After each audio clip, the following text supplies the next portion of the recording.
Assalamualaikum warahmatullahi wabarakatuh. Hamdan syukran lillah amma ba'd. Sahabat manusia plural yang saya hormati dan saya banggakan. Masih ingatkan kejadian pas pertama Rocky Gerung sidang.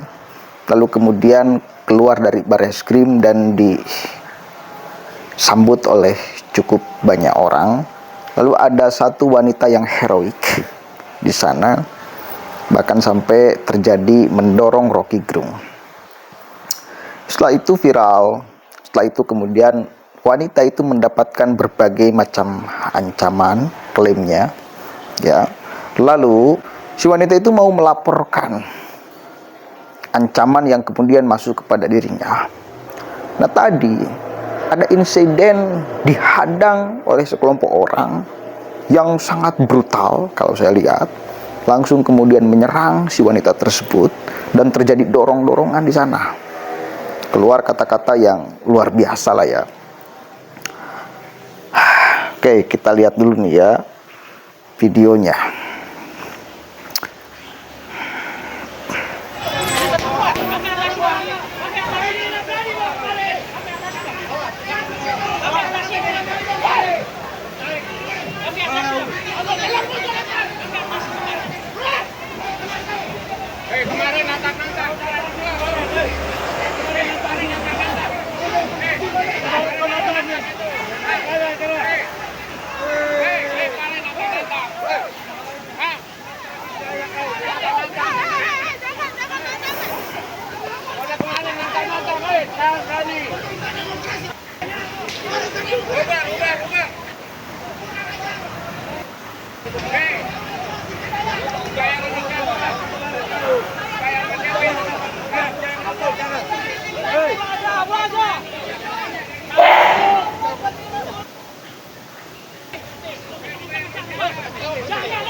Udah, stop.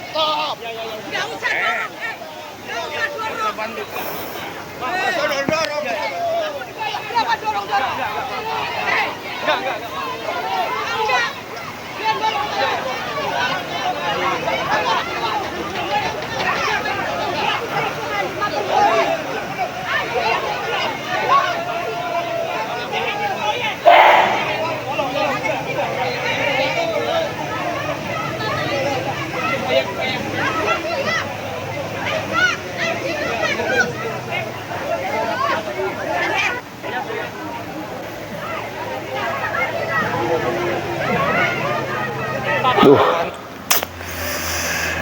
Sampai terjadi kejar-kejaran kayak gitu, bos. Oke, kita baca nih beritanya dulu ya. Kronologisnya seperti apa, biar nggak gagal paham. Wanita pelabrak Rocky Gerung diserang dan dipersekusi sekelompok orang di Bareskrim Polri. Nopiana Kurniati atau Nopi Bule, wanita pelabrak Rocky Gerung, mengaku diserang massa yang diduga simpatisan Rocky Gerung di Bareskrim Mabes Polri, Jakarta. Kejadian tersebut berawal ketika Nopiana bersama beberapa rekan-rekannya hendak melaporkan teror yang dialaminya ke Bareskrim Polri seusai video dirinya saat melabrak Rocky Gerung viral di media sosial.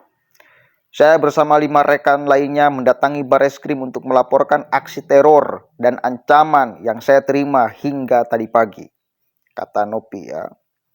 Namun saat hendak masuk ke Bareskrim, lanjut dia, sekelompok orang yang diduga simpatisan Rocky Gerung menghampirinya dan melakukan aksi persekusi.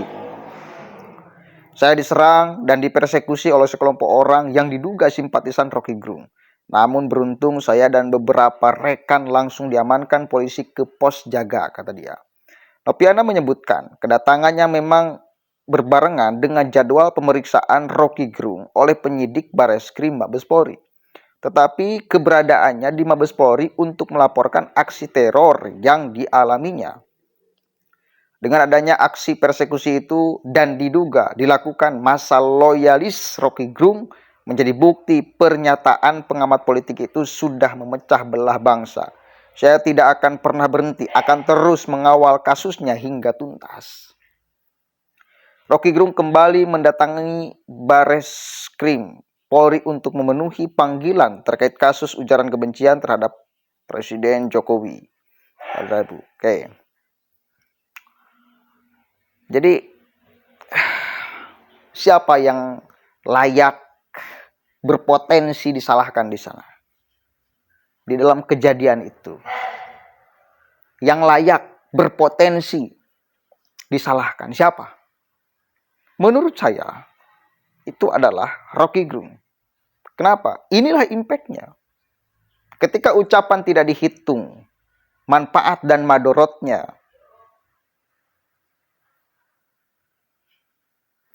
bentar, ini malah mati lampu guys. Bentar, kita pakai senter seadanya aja ya. Ini ekstrim ini. Baru pertama kali ketika buat video langsung padam kayak gini. Tapi nah masih ada. Kelihatan kan? Oke, saya ulangi. Sayang kalau nggak diteruskan. Ya, serem kan? Apa-apa ya.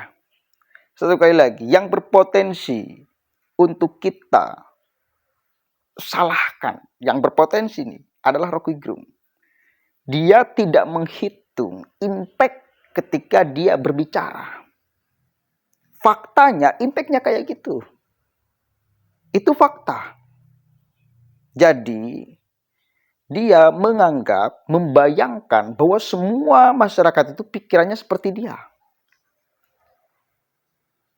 Dalil atau argumen kritik atau implementasi kritik publik sama seperti implementasi kritik Rocky.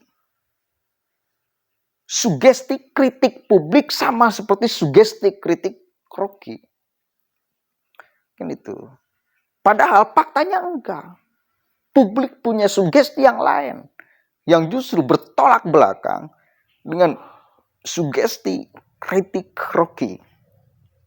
Di sini memerlukan, menurut saya, siapa yang akan bijaksana? Rocky kah atau publik yang mesti bijaksana? Menurut saya, yang mesti pertama kali bijaksana adalah orang yang merasa terdidik. Dia yang harus pertama kali memahami psikologi publik. Sehingga di dalam berkata-kata tidak sembarangan. Ketika di dalam berkata-kata sembarangan, akhirnya kejadian seperti ini. Ribut kan? Kan ribut. Dan Rocky pun tidak bisa mencegah pendukungnya sama seperti pikiran dia. Rocky itu kan dia menganggap bahwa perempuan yang melabraknya itu adalah, apa sih saya ngapain harus melayani orang kayak gitu kan? Rocky mungkin bisa dewasa di dalam berpikir. Dia tidak akan menggubris siapapun aja yang mengkritik balik, bahkan melakukan tindakan seperti perempuan itu. Tapi pendukung Rocky kan tidak bisa dicegah. Faktanya, semua pendukung Rocky pun tidak hanya mengandalkan pikiran di dalam mengimplementasikan kritik. Kan pada akhirnya ada yang main fisik. Poinnya adalah pikiran Rocky yang penuh emosi ditanggapi oleh orang dengan emosi pula. Pertanyaannya, ini sehat atau tidak? Coba, ini sehat atau tidak? Kan tidak sehat. Benar nggak? Kan tidak sehat. Ini mesti jadi pelajaran menurut saya kepada Rocky itu sendiri. Harus jadi pelajaran. Faktanya Rocky tidak bisa mengontrol pikiran dan ekspresi orang. Kan itu faktanya. Dan faktanya Rocky ketika ngomong sembarangan justru malah akan merugikan dirinya. Dan justru mendowngrade-kan dirinya sebagai seorang yang katanya filsuf, sebagai seorang yang katanya pengajar pendidik tapi mengeluarkan kata-kata yang tidak diterima publik. Bajingan tolol. Begitu ya, mudah-mudahan ada manfaatnya. Assalamualaikum warahmatullahi wabarakatuh.